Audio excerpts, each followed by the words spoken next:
أعوذ بالله من الشيطان الرجيم بسم الله الرحمن الرحيم. السلام عليكم ورحمة الله وبركاته. الحمد لله والصلاة والسلام على نبينا محمد رسول الله صلى الله عليه وسلم. أعوذ بالله من الشيطان الرجيم. بسم الله الرحمن الرحيم. يا أيها الناس اتقوا ربكم الذي خلقكم من نفس واحدة إلى آخره. صدق الله العظيم. கணியத்திற்குரியவர்களே, இப்ராஹிம் அலைஹிஸ்ஸலாம் அவருடைய வாழ்க்கை நமக்கு ஒரு முன்மாதிரி. நம்முடைய வாழ்க்கையை நாம் எப்படி அமைத்து கொள்ளணும் என்பதற்கு இப்ராஹிம் அலைஹிஸ்ஸலாம் அவருடைய வாழ்வும் நமக்கு முன் உதாரணமாக வழிகாட்டியாக நமக்கு இருக்கிறது. ஏன்னா அல்லாஹ்வே குர்ஆன்ல சொல்லிட்டான், அது கானத்துலக்கும் உஸ்வத்துன் ஹசனா ஃபி இப்ராஹீம வல்லதீன மஅஹு. இப்ராஹிம் அலைஹிஸ்ஸலாம் அவர்களிடத்திலும் அவர்களை சார்ந்தவர்களிடத்திலும் உங்களுக்கு முன் மாதிரி இருக்கிறது என்று அல்லாஹ் ரப்பல் ஆலமீன் சொல்லிட்டான். இப்ராஹிம் அலைஹிஸ்ஸலாம் அவருடைய வாழ்வில் நாம் பெற வேண்டிய ஒரு அழகான வழிமுறை. சையதுனா இப்ராஹிம் அலைஹிஸ்ஸலாம் அவர்கள் தன்னுடைய மகனின் குடும்பத்தாரை பார்ப்பதற்காக வேண்டி ஷாம் தேசத்திலிருந்து மக்கமா நகரம் நோக்கி வர்றாங்க. கிட்டத்தட்ட 1400 அல்லது 1500 கிலோமீட்டர் பயணம் செய்து தன்னுடைய பிள்ளையை பார்க்க வர்றாங்க. மகனார் வீட்டில் இல்லை, வேட்டைக்காக வேண்டி வெளியே போயிருக்கிறாங்க. மருமக இருக்கிறாங்க. அவங்ககிட்ட மகனை விசாரிக்கிறாங்க. வெளியில் போன செய்தி சொல்லப்படுது. குடும்ப சூழல் எப்படி இருக்குது அப்படிங்கிற விஷயத்த கேட்குறாங்க. அந்த அம்மா தன்னுடைய வறுமையை, தன்னுடைய ஏழ்மையை, தன்னுடைய சிரமத்தை அந்த அம்மா தன்னுடைய மாமனாரிடத்தில் சொல்கிறாங்க. அல்லாஹ்விற்கு ஒரு நன்றி செலுத்துதல் என்பது அவருடைய வார்த்தையில் வெளிப்படலை. வறுமையையும் கஷ்டத்தையும் சிரமத்தையும் அவங்க சொல்லிக்கொண்டே வந்தார்கள். இப்ராஹிம் அலைஹிஸ்ஸலாம் அவங்க அங்கிருந்து புறப்படும் போது அந்த அம்மாட்ட ஒரு வார்த்தை சொன்னாங்க, என்னுடைய மகன் வந்தால் நீ சலாம் சொல்ல நான் சொன்னதாக, அதோடு வாசற்படியை மாற்றி விடும்படி நீ சொல்லு அப்படின்னு சொல்லிட்டு வந்துட்டாங்க. இஸ்மாயில் அலைஹிஸ்ஸலாம் அவர்கள் வேட்டைக்கு சென்றவர்கள் வீட்டிற்கு வந்தபோது அந்த மனைவி இப்படி ஒருத்தவங்க வந்தாங்க, இது இந்த அடையாளங்கள் அவங்களுக்கு இருக்கும், இதை அவங்க விசாரிக்கிறாங்க, இப்படி ஒரு வார்த்தையை போகும்போது உங்கள்கிட்ட சொல்ல சொன்னாங்க, வாசற்படியை மாற்றும்படி சொன்னாங்க. வந்தது என்னுடைய தந்தை. வாசற்படியை மாற்றணும் அப்படிங்கிற அந்த சொல்லுக்கு அர்த்தம் என்ன அப்படின்னா, உனக்கு மனவிலக்கு கொடுக்க சொல்லியிருக்கிறாங்க, அதனால நீ என்னை விட்டு பிரிந்து உங்க வீட்டுக்கு போ அப்படின்னு சொல்லி அனுப்பி வச்சுட்டாங்க. இந்த பெண்மணி யார் அப்படின்னா, மக்கமா நகரத்தில் ஜுருஹும் கோத்திரத்தை சார்ந்த ஒரு பெண்மணி. ஏன்னா இஸ்மாயில் அலைஹிஸ்ஸலாம் அவங்க சின்ன பிள்ளையிலிருந்து எங்க வாழ்றாங்க? மக்கமா நகரத்துல தான் இருக்கிறாங்க. மக்களே இல்லாத காலகட்டத்தில் வந்தவங்க இல்லையா இஸ்மாயில் அலைஹிஸ்ஸலாம். பல கோத்திரங்கள் இருக்கும் மக்காவில். அதில் ஜுருஹும் கோத்திரம் அப்படின்னு சொல்லி ஒரு கோத்திரம், அங்கே ஒரு பெண்ணை திருமணம் முடித்தாங்க. அந்த பெண்ணு தான் என்ன செய்யுது? தன்னுடைய ஏழ்மையை வறுமையை அடுக்கி கொண்டு வந்தது. ஒரு அல்ஹம்துலில்லாஹ்வுக்கான, அல்லாஹ்வை புகழ்வதற்கான எந்த வார்த்தையும் இல்லை. மீண்டும் ஒரு முறை சையதுனா இப்ராஹிம் அலைஹிஸ்ஸலாம் அவர்கள் வீட்டுக்கு வந்தார்கள். அப்பொழுதும் இஸ்மாயில் அலைஹிஸ்ஸலாம் அவங்க வீட்டில் இல்லை. மருமகள்கிட்ட குடும்ப சூழலை விசாரிக்கிறாங்க. அந்த அம்மா சொன்னாங்க, அல்ஹம்துலில்லாஹ் நல்லா இருக்கும், சந்தோஷமா இருக்கும், மகிழ்ச்சி எங்களுடைய வாழ்க்கை போகுது. உங்களுக்கான உணவு முக்கியமாக எதுவாக இருக்கிறதுன்னு விசாரித்தாங்க. அந்த அம்மா சொன்னாங்க, இறைச்சியும் தண்ணீரும் எங்களுடைய முக்கியமான உணவாக இருக்குதுன்னாங்க. சையதுனா இப்ராஹிம் அலைஹிஸ்ஸலாம் அவர்கள் ரப்பிடத்திலே கரமேந்தி அதிலே அபிவிருத்தி ஏற்படுவதற்கு, பரக்கத்து ஏற்படுவதற்கு துஆ செய்தார்கள். துஆ செய்துவிட்டு அவர்கள் திரும்பும் போது அந்த அம்மாட்ட சொன்னாங்க, உம்முடைய கணவர் வீட்டுக்கு வந்தவுடனே நான் சொன்னதாக நீ அவருக்கு சலாம் சொல்லு, வீட்டில் வாசல் படியை நிலைநிறுத்த சொல்லு அப்படின்னு சொல்லிட்டு போறாங்க. அப்ப இஸ்மாயில் அலைஹிஸ்ஸலாம் அவங்க வந்த உடனே அந்த மனைவி சலாம் சொன்னதாக சொன்னாங்க. இப்படி ஒருத்தர் அடையாளங்களோடு வந்தாரு, அவர் இந்த வார்த்தையை சொன்னாருன்னு சொன்ன உடனே, உன்னை எனக்கு மனைவியாக எப்பொழுதும் வைத்துக்கொள்ள என்னுடைய தந்தை சொல்லிவிட்டு சென்றிருக்கிறார் அப்படிங்கிற செய்தியை சொன்னார். நாம் இந்த நிகழ்வுல பெறக்கூடிய பல பாடங்கள் இருக்குது. அதில் ஒரு பாடம், அல்லாஹ் எதை தந்தாலும் அதை புரிந்து வாழ்வது, அந்த நிலையிலும் அல்லாஹ்விற்கு நன்றி செலுத்துவது. இதை அல்லாஹ் விரும்புகிறான், அல்லாஹ்வுடைய தூதர்களும் இதை விரும்புகிறாங்க. இரண்டாவது, ஒரு குடும்ப பெண் என்பவள் எப்பொழுது பார்த்தாலும் பஞ்சப்பாட்டை வறுமையை பற்றியே பேசி கொண்டிருக்காமல், நமக்கு கீழே பல பேர் இருக்கிறாங்க, அல்லாஹ் இந்த அளவுக்கு வைத்திருக்கிறான், அல்ஹம்துலில்லாஹ், இதுவும் ஒரு சோதனை தான். இந்த சோதனையில இறைவனை மறவாமல் இறைவன் தந்த நியமத்தை நினைத்து அவனுக்கு நன்றி செலுத்தணும். துன்யா வாழ்க்கை என்பது அது நீண்ட நெடிய வாழ்க்கை அல்ல, அற்பமானது, சொற்பமானது, நிரந்தரமற்றது. மறுமை வாழ்வுதான் நிலையானது, நீடித்திருக்கக்கூடியது அப்படிங்கிற விஷயத்தை விளங்கி வாழணும் அப்படிங்கிறத இப்ராஹிம் அலைஹிஸ்ஸலாம் அவருடைய அந்த வார்த்தை நமக்கு சொல்லித்தருது. மூன்றாவது ஒரு விஷயம் என்ன அப்படின்னு சொன்னா, தன்னுடைய மகனுக்கு ஒரு மருமகள் எப்படி இருக்கணும் என்பதை ஒரு மகனின் தந்தையாக இருந்து தன்னுடைய மருமகளை அவங்க என்ன செஞ்சாங்க, தேர்வு செஞ்சாங்க. தன்னுடைய மகன் வாழ்க்கை செழிப்பா இருக்கணுமா, இப்படிப்பட்ட குணம் கொண்ட மருமகள் இருந்தால் தான் அந்த வாழ்க்கை எப்படி இருக்கும், மகிழ்ச்சியாக இருக்கும் அப்படிங்கிற நிலையை இப்ராஹிம் அலைஹிஸ்ஸலாம் அவர்கள் நமக்கு எடுத்து காட்டினார். கண்ணியத்திற்குரியவர்கள், இது ஒரு வழிமுறை. ஆக ஒரு ஆணுக்கு பெண் பார்ப்பதாக இருந்தாலும் அவங்களுடைய குணங்களை என்ன செய்யணும், நாம அறிந்து கொள்ளணும் என்பதை வார்த்தை நமக்கு சொல்லித்தருது. அதுபோல ஒரு மகளுக்கு மணமகனை பார்ப்பதாக இருந்தாலும் என்ன செய்யணும், யார் யார் எப்படி அப்படிங்கிறது தெரிந்து கொள்ளணும். உதாரணமா ஸல்லல்லாஹு அலைஹி வஸல்லம் அவர்களுடைய அன்பு மகள் அன்னை ஃபாத்திமா ரலியல்லாஹு அன்ஹா தன்னுடைய ஈரக்கொலை துண்டு அப்படின்னு சொல்லி சொன்னவங்க, சொர்க்கத்தின் தலைவி என்று அறிமுகப்படுத்தப்பட்டவர்கள். அவங்களுக்கு இந்த துல்ஹஜ் மாசத்துல தான் திருமணம் நடந்துச்சு. ஃபாத்திமா ரலியல்லாஹு தஆலா அன்ஹா அவங்கள அபூபக்கர் சித்திக் ரலியல்லாஹு தஆலா அன்ஹு அவங்க வந்து நபியிடத்துல பெண் கேட்கிறாங்க. உமர் ரலியல்லாஹு தஆலா அன்ஹு அவங்க வந்து ஃபாத்திமாமா நான் கல்யாணம் முடிக்கிறேன்னு பெண் கேட்கிறாங்க. ஸல்லல்லாஹு அலைஹி வஸல்லம் அவங்க பார்த்தாங்க, தன்னுடைய மகளுடைய வயது அது ரொம்ப அவங்களை கவனிச்சு ரொம்ப கம்மி, ரொம்ப வித்தியாசம் வருது. ரெண்டு பேருடைய வயதும் அதிகம், தன்னுடைய மகளுடைய வயது அதை கவனித்து ரொம்ப வித்தியாசப்படுது.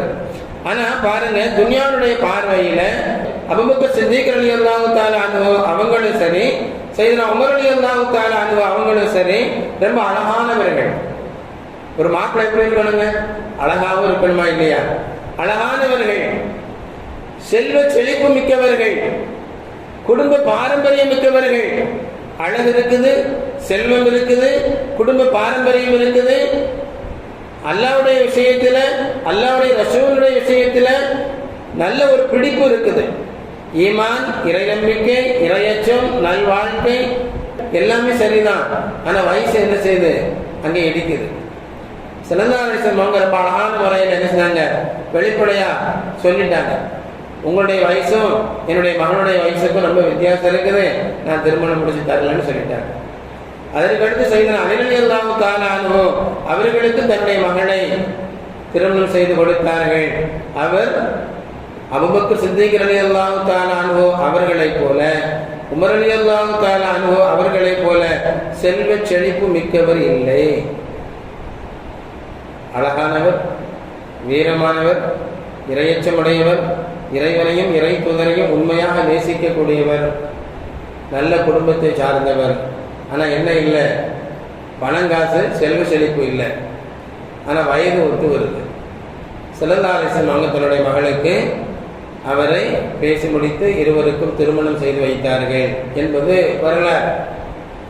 அப்ப தன்னுடைய மகளுக்கு இன்னார் மருமகனாக வரணும் என்பதை அந்த பெண்ணின் தந்தை யோசித்து ஆய்வு செய்து முடிவு செய்தார். வாழ்க்கை ரொம்ப செழிப்பா சிறப்பா நடந்துச்சு. ரொம்ப சிறப்பாக நடந்தது. ஃபாத்திமா அம்மா ஹயாத்தா இருக்கும் காலம் வரைக்கும் வேற எந்த பெண்ணையும் அலி ரலியல்லாஹு தஆலா அவங்க திருமணமே செய்யலை. ஒரு ஆண்மகனுக்கு உடல் வலிமையும் பொருளாதாரமும் இருக்குமையானால் அவன் விரும்பினா என்ன செய்யலாம், 4 மனைவி வரைக்கும் திருமணம் முடிப்பதற்கு மார்க்கத்தில் அனுமதி இருக்குது.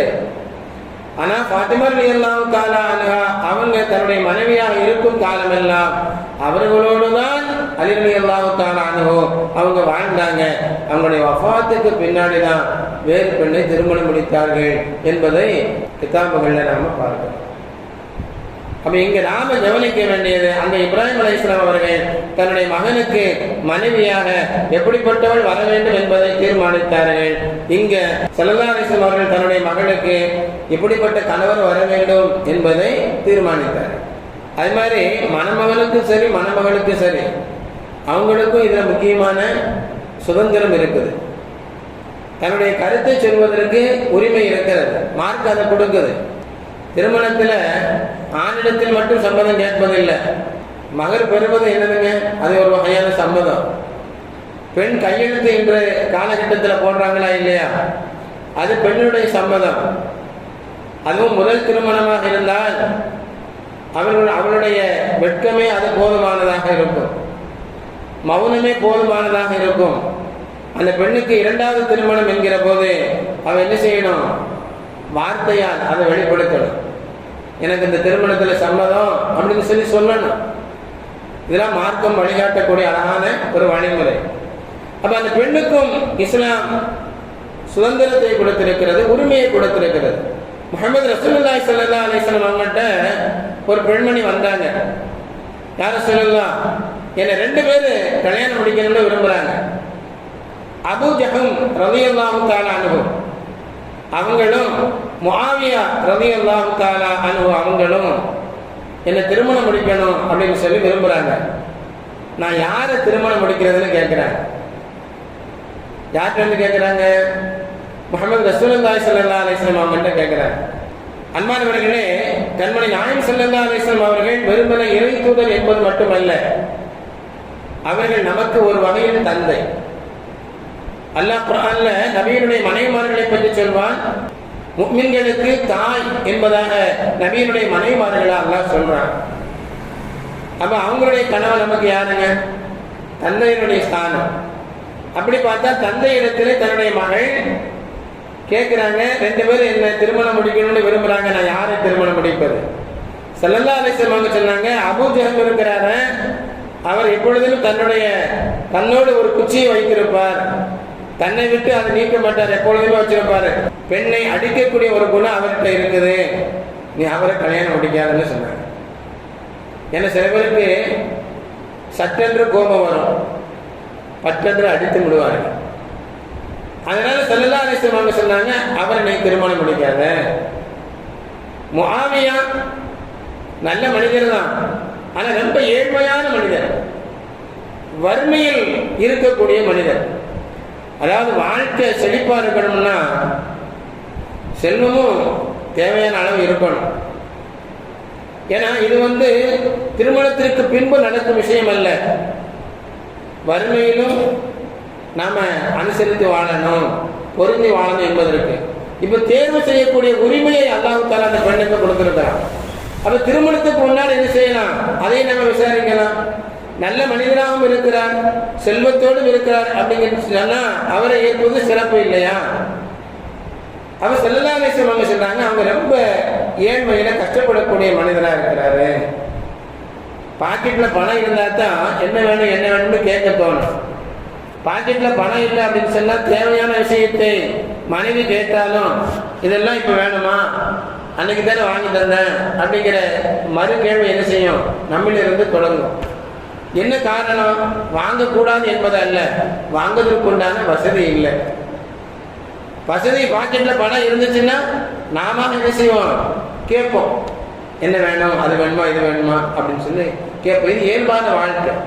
அப்ப ஸல்லல்லாஹு அலைஹி வஸல்லம் அவர்கள் அந்த பெண்ணிடத்துல சொன்னாங்க, இந்த 2 பேருமே வேணாம், நீ உசாமாவை திருமணம் செய்து கொள்ள அப்படின்னு சொல்லி 3வது ஒரு நபரை நபியாகவே அடையாளப்படுத்தி இவரை நீங்க திருமணம் செஞ்சுக்கோங்கன்னு சொன்னாங்க. அந்த அம்மா சொல்றாங்க, உசாமாவை திருமணம் முடிக்க எனக்கு மனதளவில் இஷ்டம் இல்லை. என்ன சொன்னாங்க? உசாமாவை திருமணம் முடிக்க எனக்கு மனதளவில் இஷ்டம் இல்லை. ஆனா சொன்னது நபி, நபியை அனுப்பி தந்த நாயகனும் அல்லாஹ் ரப்பல் ஆலமீனும் ஒன்றை முடிவு செய்து விட்டால் அதில் நாம் என்ன செய்யக்கூடாது, வேறு விதமாக செயல்படக்கூடாது என்பது குர்ஆனுடைய வசனம். அந்த அம்மா திருமணம் முடிச்சாங்க. அதுக்கடுத்து அந்த அம்மா சொல்றாங்க, எனக்கு மனம் இல்லாமல் நபி சொன்ன அந்த சொல்லுக்கு கட்டுப்பட வேண்டும் அப்படிங்கிற எண்ணத்தில் நான் திருமணம் முடித்தேன்.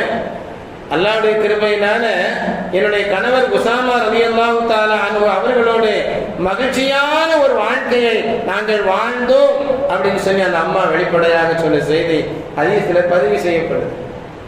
அப்ப அன்பானவர்களே, அந்த குடும்ப உறவுகள் செழிப்பாக இருக்கணும் அப்படின்னு சொன்னா எல்லோருடைய பங்களிப்பு ரொம்ப முக்கியமானது. நாம சொல்றோமா இல்லையா, ஆவதும் பெண்ணாலே அழிவதும் பெண்ணாலே. ஒரு குடும்பம் ஒன்றாக இணைந்து மகிழ்ச்சியாக வாழ்வதற்கும் அந்த பெண் ஒரு முக்கியமான காரணியாக இருப்பார். ஒரு குடும்பம் ஒன்னா இருக்குது பல துண்டுகளாக சிதறுவதற்கும் ஒரு பெண்ணு காரணமாக இருப்பார். அன்பானவர்களை, நல்ல குணாதிசயம் கொண்டவர்களை நாம தேர்வு செய்யணும் அப்படிங்கிறத இப்ராஹிம் அலைஹிஸ்ஸலாம் அவங்க சொல்லித் தர்றாங்க. தன்னுடைய மகளுக்கு மணமகனை தேர்வு செய்யும் போதும் நாம சரியாக தேர்வு செய்யணும் என்பதை முஹம்மது ரசூலுல்லாஹி ஸல்லல்லாஹு அலைஹி வஸல்லம் அவர்கள் கற்றுத் தருகிறார்கள். தனக்கு வரக்கூடிய துணை எப்படி இருக்கணும் என்பதை ஒரு பெண்மணி தன்னுடைய தந்தையின் ஸ்தானத்தில் இருக்கக்கூடிய நபியிடத்தில் வந்து கேட்ட விஷயம் நமக்கு அதையும் தேர்வு செய்வதில் தெளிவாக இருக்கணும் என்பதை கற்றுத் தருகிறது. அல்லாஹ் ரப்பல் ஆலமீன் குர்ஆனில் சொல்லுவான், நாம் உங்களை ஜோடி ஜோடியாக படைத்திருக்கிறோம். நமக்கான ஜோடி எதுவோ அதை அல்லாஹ் தஆலா என்ன செய்வான், கொண்டு வந்து சேர்ப்பான். அதில் நமக்கான முயற்சியை இன்ஷா அல்லாஹ் என்ன செய்யணும், இருக்கணும் என்பதைத்தான் இந்த மேற்கண்ட நிகழ்வுகள் எடுத்துச் சொல்கிறது. அல்லாஹ் சுப்ஹானஹு வ தஆலா முஹம்மது ரசூலுல்லாஹி ஸல்லல்லாஹு அலைஹி வஸல்லம் அவர்களும் சையதுனா இப்ராஹிம் அலைஹிஸ்ஸலாம் அவர்களும் காட்டித் தந்த அழகான வழியின் பிரகாரம் நாம் எல்லாம் நடந்து இறையருளை இம்மையிலும் மறுமையிலும் பெறுவதற்கு எனக்கும் உங்களுக்கும் நம் முன்னோர்கள் நம் சந்ததிகள் உலக முஃமின்கள் முஸ்லிம்கள் அனைவர்களுக்கும் அல்லாஹ் புரிவானாக. ஆமீன் ஆமீன் யா ரப்பல் ஆலமீன். அஸ்ஸலாமு அலைக்கும் வரஹ்மத்துல்லாஹி வபரகாத்துஹு.